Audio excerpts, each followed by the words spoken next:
સુરેશ સોનાવણે, એક standing committee member, Surat મહાનગરપાલિકા। સુરેશભાઈ, જણાવો કઈ રીતે ખાડી પરિસ્થિતિ જોવા મળે છે અને આને કેટલી તમે સુરત મહાનગરપાલિકામાં રજૂઆત કરી ચૂક્યા છો?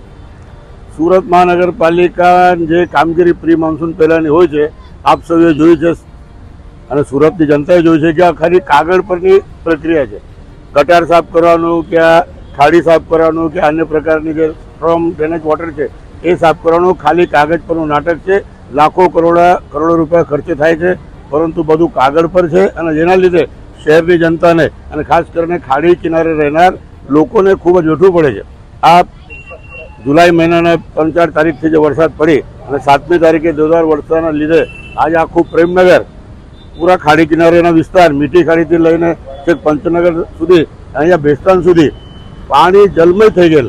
પરંતુ આ કુદરતના પાપે નહીં, પરંતુ આ માનવ સર્જિત પાપે, માનવ દ્વારા ખાડીઓ ઉપર કરેલ દબાણ, કુદરતી વહેણને આ મિલેનિયમ 4ના ગજરાબંધુએ ડાયવર્ટ કરી દીધું છે। જ્યારે તમે કુદરતની વહેમને ડાયવર્ટ કરો તો કુદરતનો પ્રકોપ તમને ભોગશે ને એ ભોગવાનું કામ આ શહેરીજનોને, નિર્દોષ લોકોને ભોગવું પડે છે અને જેના લીધે 50 લોકો આ અતિવૃષ્ટિમાં ગુજરી રહ્યા છે।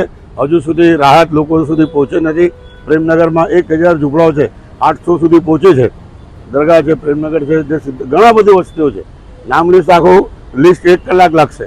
તો સરકારે તાત્કાળ, હર્ષભાઈએ જે જાહેરાત કરી છે રાજ્ય સરકાર દ્વારા 6800 રૂપિયાની, એ ખૂબ જ અપૂરતી છે।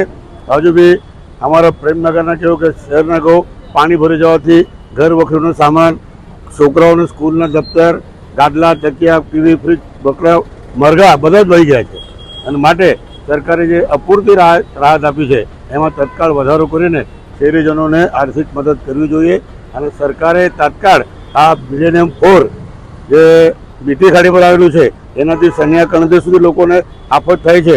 અમે તો ગત વર્ષે બુલડોઝર લઈને આને તોડવા ગયા હતા, પરંતુ ઉધના પોલીસે અને તે સમયના અધિકારીઓએ અમને પકડીને જેલમાં પૂરી દીધેલા કે તમે આવું શું કામ કરો છો। પરંતુ આજે અમે નહીં કરીએ, પણ અત્યારે સરકારની જરૂર છે। સરકારે સુરત મહાનગરપાલિકાના સત્તાધીશોએ જે માનનીય મુખ્યમંત્રીશ્રીએ કીધું છે કે 15 મીટરનું ખાડીના સેન્ટરથી તમે ખુલ્લા કરો, હું તો કહું કે 9 મીટરનું જ કરો, જે પહેલે જે સરકારે નક્કી કરેલું આ બ્રિટિશના સમયથી છે। ખાડીથી 9 મીટર પર કોઈ પણ દબાણ થવા જોઈએ નહીં। તો આ 9 મીટરનું દબાણ તોડવા માટે સૌથી પહેલાં આ મિલેનિયમ 4થી જે માનવ સર્જિત આફત ઊભી કરે છે, આ લોકોનું આ મિલેનિયમ 4 માર્કેટ તોડવા જોઈએ। તો મને લાગે છે કે શહેરની જનતા અને ખાસ કરીને ખાડી વિસ્તારના લોકો આરામથી રાત્રે ઊંઘી શકશે। અને તો થોડું વરસાદ આવે તો લોકો પોતાનું ઘર બહાર લઈને કંઈક સ્કૂલોમાં તો કશે કોર્પોરેશનમાં એમાં આશરો ઢૂંઢવા જાય છે। કેટલાક સામાજિક ને સંસ્થાઓ લોકોને ભોજન આપે છે અને સરકારની આર્થિક સહાય અપૂરતી છે। તો આમાં પણ સરકારે તત્કાળ વધારો કરવો જોઈએ, અન્યથા શહેરની જનતા અને અસરગ્રસ્તો રોડ પર આવશે। માટે મારી માનનીય CR પાટીલ સાહેબ, કેન્દ્રીય જળમંત્રી શ્રી અને હર્ષભાઈ સંઘવી સાહેબ, ઉપમુખ્યમંત્રી શ્રી ગુજરાત રાજ્યની વિનંતી છે કે તત્કાલ આ ગરીબો તરફ ધ્યાન આપો, અન્યથા આ ગરીબો રોડ પર આવશે અને આપણા ન્યાય માટે લડત ચલાવશે।